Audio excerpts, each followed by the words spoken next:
All the Secret Seven were excited next morning when they heard about the meeting to be held and were told about Jeff. Can we take Scamper with us, do you think? Asked Pam. Do you suppose he would frighten the kitten? No, he's nice with kittens, said Peter.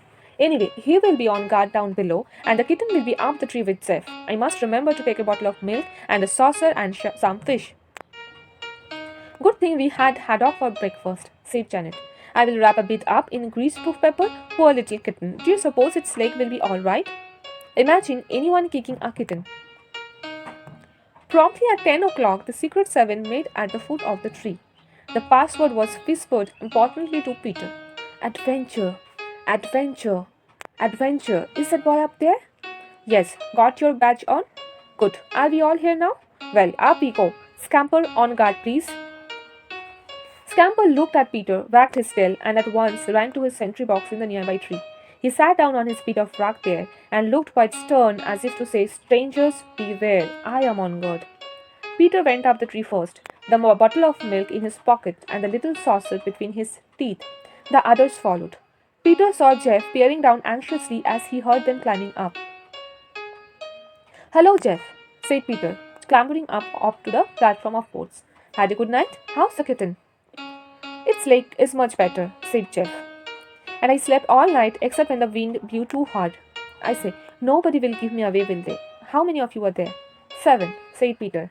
Move up a bit, Jeff, and make room. We are a secret society, the Secret Seven. We have our password and badges, and we hold meetings. If anything turns up for us to do, we do it. Jeff sat at the back of the platform and looked at each member climbing up. Colin, he knew from the night before, Barbara, Janet, Pam, George, Jack, they all climbed up and grinned kindly at him. The kitten mewed. Here's your milk, your teeny little thing, said Peter, and he poured some out of the bottle into the saucer he had brought. Janet, where's the bit of fish? The meeting was forgotten as the 7 crowded together on the little platform to watch the hungry kitten lap the milk and pounce on the fish. Jeff watched too. He smiled round gratefully at the children. Thanks, he said. Thanks a lot. Peter had also brought a jar of peanut butter and a slab of cake for Jeff, and Colin had brought half a loaf and some butter. The boy took them hungrily and didn't even wait to cut a slice of bread. He tore at it with his teeth, and the other watched him, feeling shocked to see how hungry. Janet gently took the bread from him, cut a large slice, buttered it, and spread it thickly with peanut butter.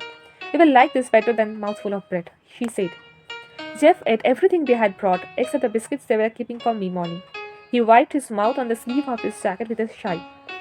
That was good, he said. I can't tell you how good. The kitten had finished its meal now too, and was sitting beside Jeff, washing its face. It looks fatter already, said Janet, stroking it. Poor little thing. Imagine kicking a baby like this. You wouldn't think there would be anyone bad enough, would you? Mr. Teaser's very bad, said Jeff. Worse than my uncle. He kicks me too. We want you to tell us all you can, said Peter, settling himself as comfortably as he could, with his back to the tree trunk. We think we ought to try and find out what it was that Mr. Teaser and your uncle were so afraid you had overheard. They must have been planning something wrong, something that ought to be stopped. Jeff stared at them. Stopped? Who's going to stop it? Not me, not you either. Nobody can stop Mr. Teaser, not even the police. Anyway, I don't know anything. Jeff, you must try and think, said Colin. You said you were asleep in the sitting room on the sofa when your uncle and Mr. Teaser were planning something. You said you woke up and turned over, and they were angry with you because they thought you have heard what they were talking about. You must be able to remember something. I can't, said Jeff, looking sullen. Peter felt sure he could if he really wanted to. You are afraid of Mr. Teaser. That's why you won't try to remember. It's mean of you. We have been sorry for you and the kitten and helped you. Now you should help us. We will see you don't come to any harm. Jeff stroked the kitten and it purred loudly. Well, you have been really kind, and I'll try to remember what I overheard, but it doesn't make any sense to me, and it won't to you either. Never mind, tell us, said Colin. Jeff frowned as he tried to remember. Let me see, he began. I was asleep, and I woke up, and I heard their voices. I don't know what they were talking about. I was too sleepy to hear properly. I just heard a few things that don't make any sense. They were talking about MKX. Yes, I remember that clearly. MKX. MKX? said Jack. What in the world does that mean? Would it be a code word for someone helping them in their plans? I don't know, said Jeff. But I do remember MKX, and I remember a date too. Thursday, the 25th. They said that 2 or 3 times. That's next Thursday, isn't it? Yes, said Peter. It is. Perhaps that was the date of their next robbery or whatever they were planning to do. I said, this is very exciting. Go on, Jeff. Remember something else. Don't hurry me, said Jeff, else I shall remember wrong. There was a dead silence at once. No one wanted Jeff to remember wrong. They spoke about someone too. Yes, Emma Lane. They kept on about Emma Lane. I do remember that. Emma Lane? That's a very good clue, said Colin. We might be able to find out who she is.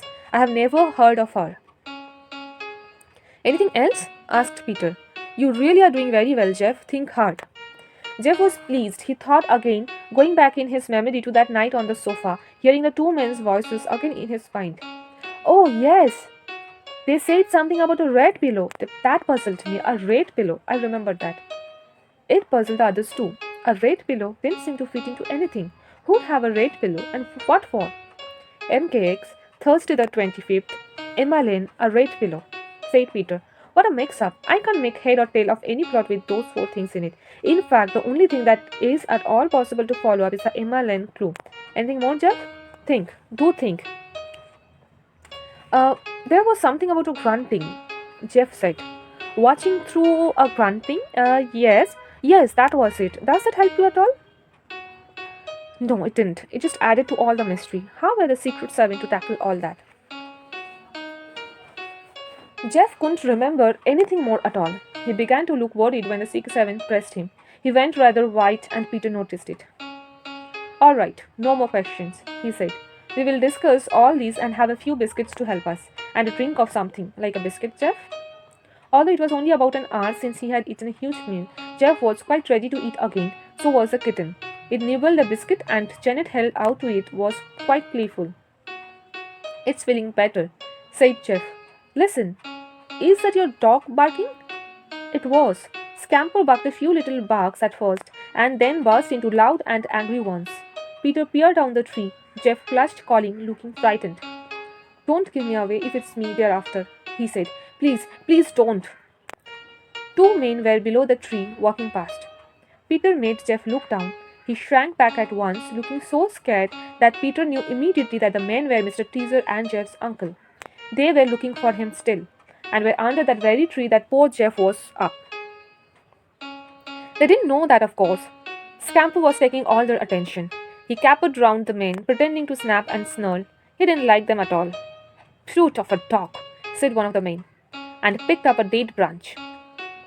He flung it at Scamper. Peter went red with rage. It didn't hit Scamper, but it sent him quite mad. He flew at the 2 men, and they took to their heels at once. Scamper chased them about a quarter of a mile through the woods, and then came back, panting, very pleased with himself. Good dog, called down Peter, and Scamper wagged his tail at once. On guard again, Scamper, on guard. Scamper went to his tree and sat down. No dog could have looked more pleased or important. The Secret Seven sat back with a sigh of relief. Poor Jeff was white and trembling, and the kitten had gone into hiding under his stone cot. Cheer up, Jeff, said Peter.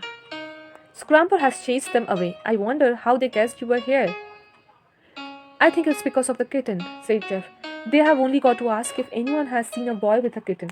Several people in the wood have seen me about, posters and walkers and such.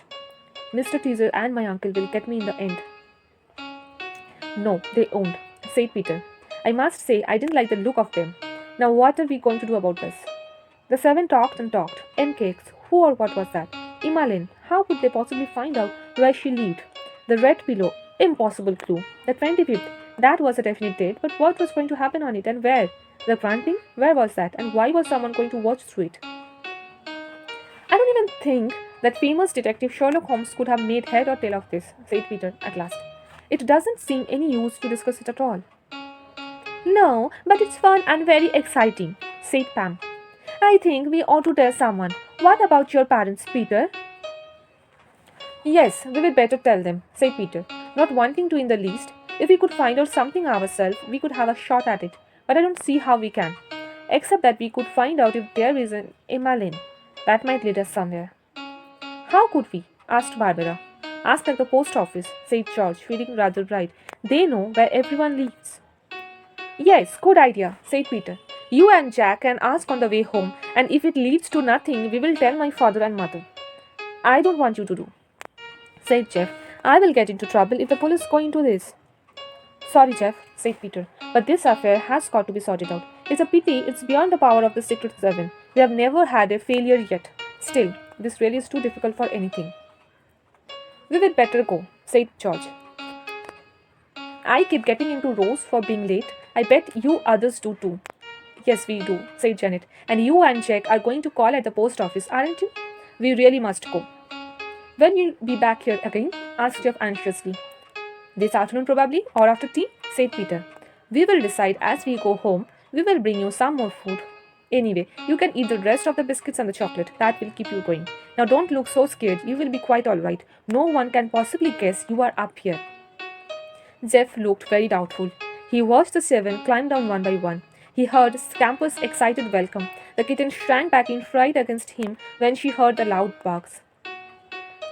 If Mr. Teaser hears those barks, he will guess something's up, thought poor Jeff in a panic. I may be safe up in this tree, but I have no way of escape if Mr. Teaser found out I was here and climbed up after me.